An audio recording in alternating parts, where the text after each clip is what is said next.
Emily had never felt more foolish in her life.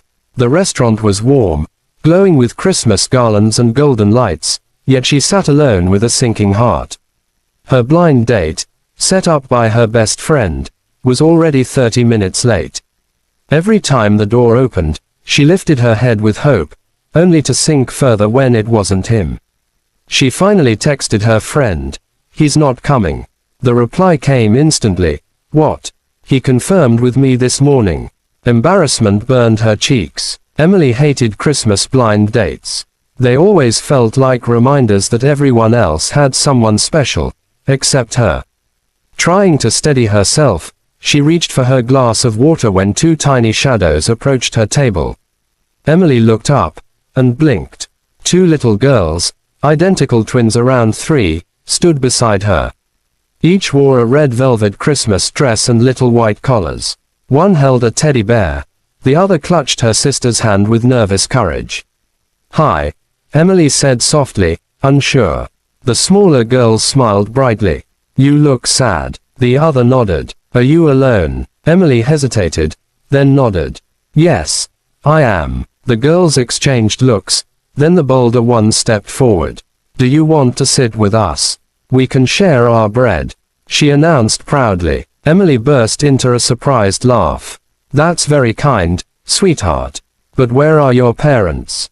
They both turned and pointed toward the entrance. A tall man in a dark coat stood there, frozen in surprise as he watched them talk to Emily. He hurried over, worry flashing across his face. "I am so sorry," he said, scooping the girls close. "They shouldn't bother you." "They're not bothering me," Emily said quickly. "They're adorable." He exhaled, relieved. "They're friendly, very friendly." The man, handsome, tired, but warm, offered a small smile. "I'm Daniel." "Emily." "Girls, what do we say?" he asked. The twins looked straight at Emily and chorused, "You're pretty." Emily laughed again, the heaviness in her chest beginning to melt. "Thank you." Daniel apologized once more and turned to leave, but the twins tugged his coat. "Daddy, she's lonely," one whispered loudly. "And she smiles nice," the other added. Daniel cleared his throat. "There, observant." Emily glanced at her empty table, the unused second-place setting mocking her. "If you're waiting for your table," she offered gently, "you're welcome to sit here until they call you." Daniel paused. "Only if you really don't mind." "I don't," she said, honestly for the first time all evening.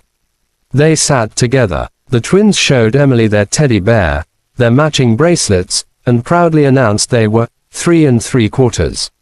Daniel explained they lost their mother when the girls were babies, and since then, Christmas had been complicated. Emily listened, truly listened, and Daniel found himself talking more easily than he'd done with anyone in years. The twins adored her almost instantly. They demanded she help them color, begged her to tell them a Christmas story, and clung to her like she'd always been part of their world. When dinner was nearly finished, one of the girls tugged Emily's hand and asked with utter innocence, "Will you be our mom?"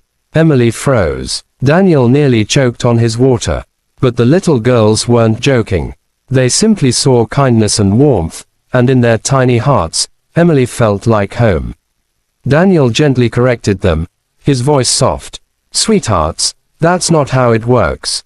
But Emily's eyes glistened, not with sadness now, but something hopeful. "It's okay," she whispered, smiling at them. "Maybe someday, we'll see." The girls squealed and hugged her tightly.